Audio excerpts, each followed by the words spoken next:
Hello everyone, welcome to N academy. आज हमारा जो टॉपिक है बहुत इंपॉर्टेंट टॉपिक पर बात करना चाह रहे हैं। और इसके पहले हम लोगों ने चर्चा किया था इतिहास के कुछ टॉपिक्स हैं जिसमें हम मॉडर्न हिस्ट्री में बात किए थे, जिसमें से प्लासी के युद्ध और उसके बाद बक्सर के युद्ध के बारे में भी हम लोगों ने चर्चा किया था। आज हमारे जो टॉपिक है ब्रिटिशकालीन भू राजस्व व्यवस्था, जिसमें से तीन प्रमुख जो हैं स्थायी बंदोबस्त हैं, रैयतवारी व्यवस्था और महलवारी व्यवस्था है। इन तीनों व्यवस्थाओं को हम देखेंगे कि भारत के किन किन क्षेत्रों पर यह लागू हुआ था, किन कारणों से यह अलग अलग क्षेत्रों में लागू हुआ था और क्यों अलग अलग व्यवस्था है, इस प्रकार से व्यवस्था क्यों सूत्रपात किया गया अंग्रेजों के द्वारा, उसके हम चर्चा करेंगे। देखिए, इसके पहले हम थोड़ा सा बैकग्राउंड पे जाना चाहूँगा मैं, उसके बाद मैं इस पे टॉपिक पे मूल टॉपिक पे आऊँगा। ठीक है, देखो होता यह है कि 1757 की जो क्रांति हुई, 1757 का जो युद्ध हुआ था, इसमें हम देखेंगे अंग्रेजों और सिराजुद्दौला के बीच में हुआ था। ठीक है, तो 1757, ठीक है, तो 1757 के जो प्लासी की युद्ध हुआ था, उसके बाद से हुआ ये था कि 24 परगने की जिम्मेदारी प्राप्त हो गई थी अंग्रेजों को। ठीक है, मीर जाफर के नेतृत्व में। तो इस तरह से मीर जाफर ने उन्हें 24 परगने की जिम्मेदारी दे दी थी। इसके बाद से उसको एक तरह से उसका भू राजस्व एकत्रण करता था।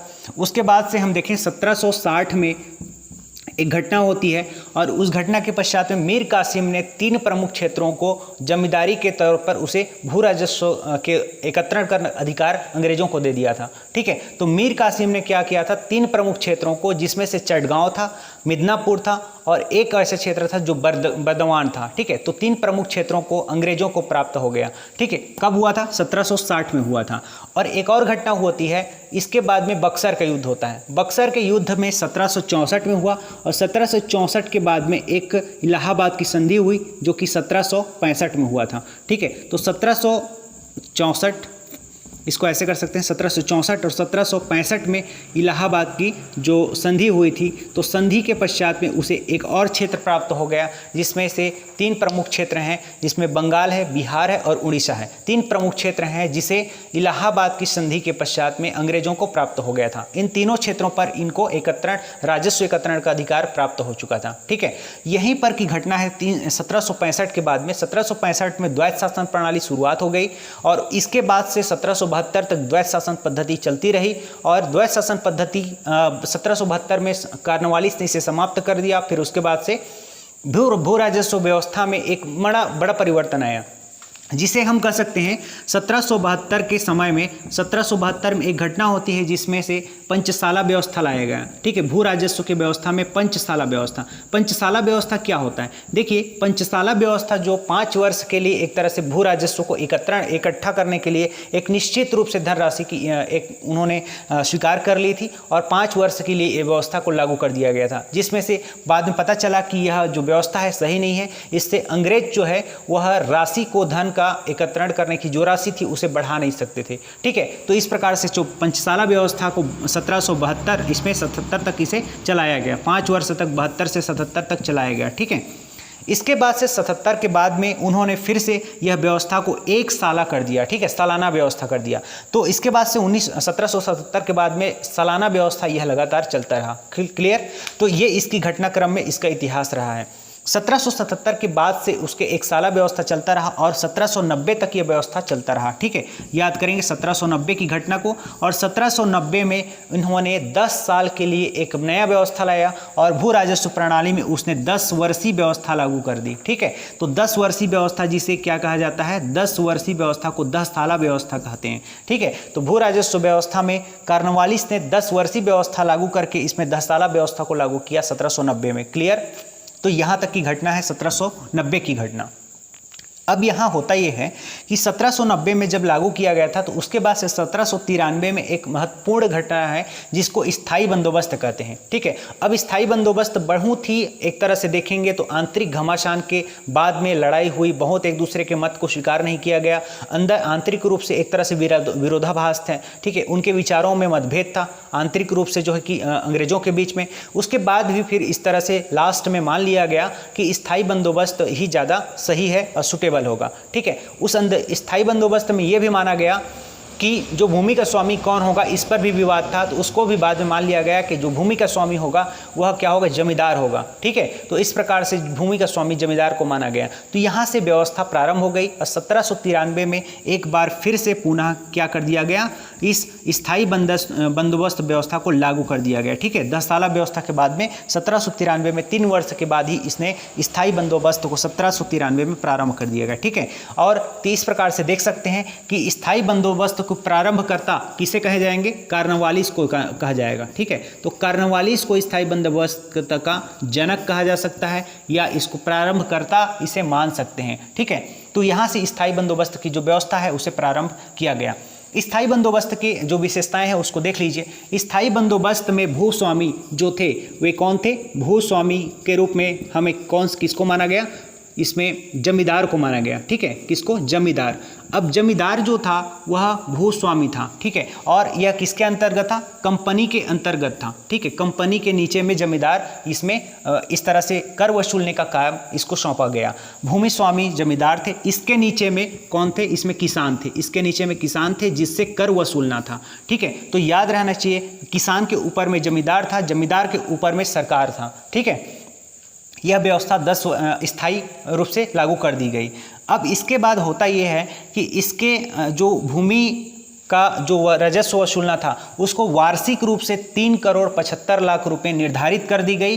ठीक है, कितना किया गया, 3,75,00,000 रुपये निर्धारित कर दी गई। तो इस प्रकार से जो व्यवस्था था 3,75,00,000 की। ठीक है, तो यह जो राशि था वार्षिक रूप से था। ठीक है, याद रखना है, वार्षिक जो कर था इसे किसके द्वारा वसूल किया जाना था, जमींदार के द्वारा वसूल किया जाना था। किससे, किसानों से किया जाना था। ठीक है, तो 3,75,00,000 रुपये वार्षिक रूप से इसमें किसान से जमींदार के द्वारा वसूल किया जाना था और उसे वसूल करके किसको दिया जाना था, इसमें सरकार को दिया जाना था। ठीक है, तो इसे वसूल करके सरकार को दिया जाना था, जिसमें से इसका अलग अलग भाग होता, जिसमें वसूल करने का टोटल देखें कुल लगान के, ठीक है, कुल लगान के कितना था, 11 बटे क्या था टोटल, इस प्रकार से 10 था, जिसमें से या इसमें देख सकते हैं 10/11। ठीक है, इस प्रकार से यहाँ पर देखें 10/11 था, वह जो होगा सरकार का होता।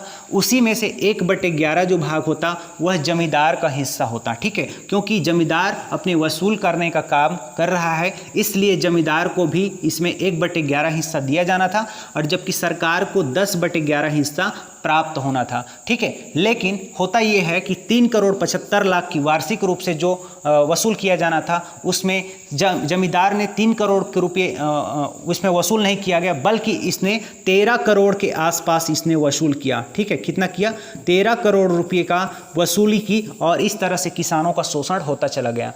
ठीक है, किसान जो है कि पिसते रह गए, अकाल की स्थिति थी, उसके बाद भी वे दबे कुचले रह गए। किसान जो है वे अपनी ज़मीन को एक क्षेत्र से, एक पर्सन से दूसरे किसान के पास में नहीं बेच सकते थे। इस प्रकार से अधिकार को छीन लिया गया था, क्योंकि जो भूमि का स्वामी था वह जमींदार था, इसलिए उसके पास शक्ति नहीं थी। साथ ही साथ में किसान किसी भी दूसरे व्यक्ति के साथ में गिरवी नहीं रख सकते थे अपनी ज़मीन को, और साथ ही साथ में इसमें किसी प्रकार के दूसरे के साथ में नीलामी नहीं किया जा सकता था। ठीक है, तो ये इंपॉर्टेंट है। इसके साथ ही साथ आपको देखना है कि स्थायी बंदोबस्त जो प्रणाली है उसमें वह टोटल भूमि के कुल ब्रिटिश भूमि का कितना, कुल ब्रिटिश भूमि का 19% हिस्से में यह लागू किया गया था। ठीक है, कुल कितना, 19% हिस्से में लागू। ठीक है, ब्रिटिश भारत को 19% हिस्से में इसे लागू किया गया था। स्थायी बंदोबस्त को लागू करने के लिए सबसे पहले बिहार, बंगाल और उड़ीसा क्षेत्र में लागू किया गया। ठीक है, बंगाल, बिहार और उड़ीसा क्षेत्र में, याद रखना है कहाँ पर, बंगाल, बिहार और उड़ीसा, और उसके साथ ही साथ में गाजियाबाद वाले क्षेत्र में भी इसे लागू किया गया था। याद रखिएगा, गाजियाबाद। ठीक है, उत्तरी कर्नाटक के क्षेत्र में भी इसे लागू किया गया था। तो ये सारे क्षेत्र हो जाएंगे जहां पर इसे स्थायी बंदोबस्त को लागू किया गया था। ठीक है, तो ये 19% को भी याद रखना है। इसके साथ साथ देखेंगे कि स्थायी बंदोबस्त एक ऐसी प्रणाली है जिसमें से एक सूर्यास्त कानून इसमें लागू होता था। सूर्यास्त कानून क्या होता है, देखिए, सूर्यास्त कानून जमींदारों के लिए लागू किया गया था कंपनी सरकार के द्वारा, जिसमें ऐसा होता था कि सूर्यास्त कानून के तहत, ठीक है, सूर्यास्त कानून के तहत कोई भी जमींदार सूर्यास्त होने के पहले, निर्धारित तिथि में सूर्यास्त होने से पहले क्या करना था, भू राजस्व की जो वसूली किया गया धन होता था उसे कंपनी सरकार के पास में पेमेंट करना अनिवार्य होता था। यदि कोई सा भी जमींदार है वह सूर्यास्त कानून के अंतर्गत सूर्यास्त होने से पहले यदि पेमेंट नहीं करता है भू राजस्व की, तब उसकी जमींदारी चली जाती थी, छीन ली जाती थी। ठीक है, तो इस प्रकार से जो जमींदारी है उसे छीन लिया जाता था और उसकी जमींदारी हमेशा के लिए चली जाती थी। इस प्रकार से जो व्यवस्था है सूर्यास्त कानून कहा जाता है। ठीक है, तो सूर्यास्त कानून को लागू किया गया था। तो सूर्यास्त कानून से बचने के लिए जमींदार क्या करते थे, उप जमींदारी प्रणाली शुरुआत हो गई इससे बचने के लिए। जैसे आप देखोगे तो जमींदार अपने आप को स्वतंत्र करने के लिए उन्होंने अंदर में नीचे में एक जमींदारी लगा रखी और जिसे कहते हैं उप जमींदारी। ठीक है, तो इस किसान के बीच में और जमींदार के बीच में भी एक जमींदार आ गया, उसे उप जमींदारी कहते हैं। क्या कहते हैं, उप जमींदार। तो उप जमींदारी प्रणाली इस प्रकार से जो व्यवस्था है, हायरार्की सिस्टम यहाँ पर प्रारंभ हो गया। तो ये व्यवस्था ही जो कि किसानों के लिए और भी दुखदायी हो गया, किसान इससे पिसते चले गए, किसान का शोषण और भी गहरा गया। ठीक है, तो इस प्रकार की जो व्यवस्था थी स्थायी बंदोबस्त में लागू की गई थी। ठीक है, तो ये इंपॉर्टेंट हो जाएगा, सारे सेक्शन इंपॉर्टेंट है। इसके बाद हम पहुंचते हैं इसमें रैयतवारी व्यवस्था। देखिए रैयतवारी व्यवस्था क्या होता है। रैयत जिस प्रकार से हम लोगों ने देखा कि स्थायी बंदोबस्त या जमींदारी व्यवस्था जिसमें जमींदार क्या थे, भूमि के स्वामी थे। ठीक है, जमींदारी व्यवस्था में या स्थायी बंदोबस्त में क्या थे, जो भूमि के स्वामी थे वे कौन थे, जमींदार थे। ठीक है, उसी प्रकार से देख सकते हैं रैयतवारी व्यवस्था में जो किसान जो भूमि के स्वामी होते थे वे कौन होते थे, रैयत होते थे। कौन होते थे, रैयत। याद रखिएगा रैयत। रैयत कौन होते थे, रैयत का अर्थ होता है किसान। ठीक है, रैयत का मतलब होता है किसान और किसान ही इसके भूमि स्वामी होते थे। ठीक है, भूमि का स्वामी कौन होते थे, भूस्वामी। भूस्वामी जो है किसान होते थे। ठीक है, तो इसमें किसानों को डायरेक्ट संबंध बनाया गया जो कंपनी सरकार के द्वारा। तो इस प्रकार की व्यवस्था में बिचौलियों का अंत करना ज़्यादा उचित समझा, क्योंकि पिछले जो अनुभव थे जमींदारी व्यवस्था में वह एक तरह से सही तरीके से काम नहीं कर पा रही थी, अन्य क्षेत्रों पर लागू था, इस हिस्से में अच्छे से काम नहीं कर पा रही थी। इसलिए दूसरे वाले सेक्शन पे दूसरे कई क्षेत्र में ब्रिटिश भारत के अन्य क्षेत्रों पर इस व्यवस्था को लागू करने के लिए इस तरह से कार्य पद्धति अपनाई गई, जिसमें देख सकते हैं यह व्यवस्था सबसे पहले बार हाल्ट मैकेंजी के द्वारा प्रारंभ किया गया। ठीक है, कब कौन सा किया, यह व्यवस्था रैयतवारी, हाल्ट मैकेंजी जो है महलवाड़ी है, जो कि रैयतवारी व्यवस्था को सबसे पहले प्रारंभ करने वाले का श्रेय दिया जाता है कर्नल रीड। कौन है, कर्नल रीड और मुनरो। याद रखना है इसको, कर्नल रीड और मुनरो, इन दो व्यक्तियों ने सबसे पहली जो व्यवस्था को प्रारंभ किया था रैयतवारी व्यवस्था को, इन्हीं को श्रेय दिया जाता है। सबसे पहले कर्नल रीड ने 1792 में एक व्यवस्था प्रारंभ की और रैयतवारी व्यवस्था के नाम से प्रारंभ किया था। 12 महल के क्षेत्र में किया गया था। कहाँ पर, 12 महल जिले में। ठीक है, तो ये क्या हो जाएगा, 12 महल जिले में सबसे पहली बार में 1792 में रैयतवारी व्यवस्था को प्रारंभ करने का श्रेय कर्नल रीड को जाता है और मुनरो ने इसे पूरी तरह से समर्थन दिया था, इसका भारी प्रशंसक था। ठीक है, इसके साथ में अब देखें तो इस व्यवस्था को बम्बई में लागू कर दिया गया।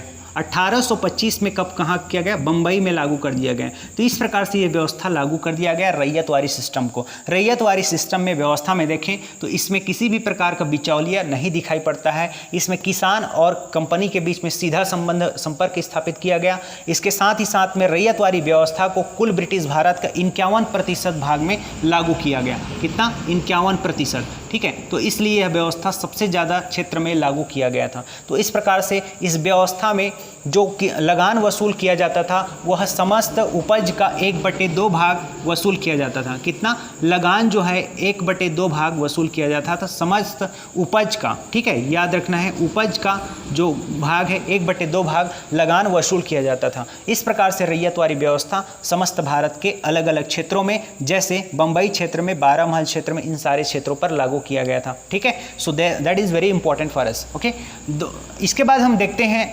महलवारी व्यवस्था। देखिए महलवारी व्यवस्था में देखें तो महल मतलब होता है, महाल मतलब कि गांव होता है। क्या होता है, महाल मतलब कि होता है गांव, और गांव के संपूर्ण क्षेत्रों पर इसे लागू किया जाना। मतलब क्या होगा, महलवारी व्यवस्था को ऐसा लागू किया गया, किसी एक इंडिविजुअल पर्सन से लागू नहीं किया गया, बल्कि पूरे समस्त महाल के साथ में किया गया। ठीक है, इस व्यवस्था को, इस व्यवस्था में एक और इम्पॉर्टेंट है कि महाल को सबसे पहले महलवारी व्यवस्था को जो प्रारंभ करने का श्रेय दिया जाता है उसे हाल्ट मैकेंजी के द्वारा दिया जाता है, ठीक है। हाल्ट मैकेंजी ने प्रारंभ किया था। हाल्ट मैकेंजी इसके जनक थे, इसे प्रारंभ करने वाले थे और इसे महलवारी जो व्यवस्था को इस तरह से लागू किया गया। सबसे पहले देखें तो इसे एक तरह से पंजाब वाले क्षेत्र में लागू किया गया था, मद्रास वाले क्षेत्र में लागू किया गया, ठीक है। कहाँ पर? मद्रास पंजाब के क्षेत्र में इसे लागू किया गया था, ठीक है। इसमें एक और महत्वपूर्ण है इसमें कि एक मार्टिन बर्ड ने इस तरह से इसे मानचित्रण किया गया था। सबसे पहले उसे महालों को मानचित्रण प्रारंभ किया कि किस क्षेत्र में ज़्यादा उपज होता है, किस क्षेत्र पर कम उपज होता है। इस तरह से पूरी तरह से एक तरह से डिज़ाइन किया गया, फ्रेमवर्क बनाया गया, मानचित्रण तैयार किया गया। इस मानचित्रण तैयार के माध्यम से जो सबसे पहले उपज आया समस्त एक तरह से कैलकुलेशन किया गया और कैलकुलेशन के माध्यम से फिर पता चला कि कौन से क्षेत्र में ज़्यादा उपज होता है, कौन से क्षेत्र में कम उपज होता है, ठीक है।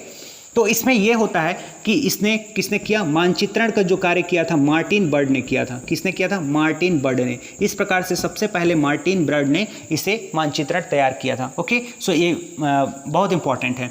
तो महलवारी व्यवस्था का जो भूस्वामी होता था, भूमि स्वामी इस व्यवस्था में, तो वे कौन होते थे?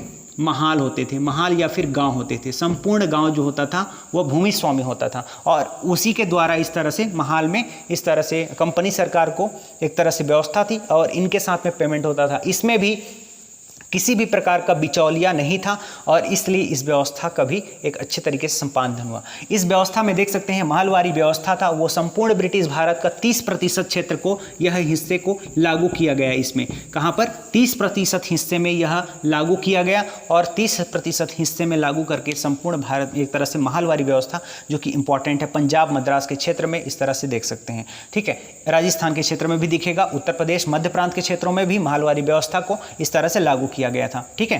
तो ये इंपॉर्टेंट हो जाएगा। इसके साथ ही साथ हम देख सकते हैं कि इस व्यवस्था में, महलवारी व्यवस्था में 1/2 भाग, कुल उपज का कितना? 1/2 भाग, कुल उपज का 1/2 भाग जो था वह क्या किया गया था? इसमें वसूल किया जाना था, ठीक है। क्या किया गया था? वसूल किया जाना था। पूरे उपज का 1/2 भाग राजस्व के रूप में वसूल किए जाने का इस तरह से निर्णय लिया गया था और यह व्यवस्था लागू किया गया, ठीक है। तो यह इंपॉर्टेंट हो जाएगा, इसके संदर्भ हम देख सकते हैं, ठीक है। तो यह जो व्यवस्था था इस तरह से स्थायी बंदोबस्त है और रैयतवारी व्यवस्था है, महलवारी व्यवस्था है, बहुत इंपॉर्टेंट है, एग्जाम पॉइंट ऑफ व्यू से इंपॉर्टेंट है। इस तरह से जो ब्रिटिश कालीन भू राजस्व व्यवस्था में इस व्यवस्था का बहुत इंपॉर्टेंस रोल प्ले होता है, ठीक है। तो आप इस तरह से देख सकते हैं आगे आने वाले वीडियोस भी बहुत इंपॉर्टेंट हो रहे हैं क्योंकि अब चैप्टर्स जो है आधुनिक भारत के अलग अलग सेक्शन में पहुंच रहे हैं। हम लोग मराठा चैप्टर्स को भी कंप्लीट करने की विचार में रखे हैं आगे वाले चैप्टर्स में। इसके साथ ही साथ में 1857 की क्रांति, फिर अलग अलग जो विद्रोह, जनजातीय विद्रोह है उस पर भी बात करने वाले हैं, ठीक है। तो इसके साथ ही साथ में बहुत इंपॉर्टेंट सेक्शन है वो चल रहे हैं। इसके साथ ही साथ देखेंगे आप अलग अलग हमारे इस सेक्शन के इक्वालिटी में हमारे जो डेली के करंट अफेयर्स के वीडियोस हैं, लेक्चर्स हैं वो आपके आते हैं। तो करंट अफेयर्स के लिए कहीं और भी आपको देखना नहीं पड़ेगा, इस वीडियोज़ में आपके अलग प्ले लिस्ट में डेली से डेली आते हैं, उसमें आप देख सकते हो। साथ ही साथ में इसके अलावा जो बेसिक स्टूडेंट्स हैं वे लोग कर सकते हैं। 21 डेज चैलेंज चल रहा है जो कि अलग अलग सेगमेंट को लेकर के आते हैं उसमें, और अलग अलग चैलेंजेस जो कि फेस करना पड़ता है जिससे इम्प्रूवमेंट काफ़ी अच्छे हो जाती हैं, ठीक है। तो इन सेक्शन को हम लोगों ने आज देखा और नेक्स्ट जो है कि इसके बाद भी आगे हमारे चर्चा इसमें करेंगे, ठीक है। सो आज के लिए इतना ही रखते हैं। Thank you so much to all of you.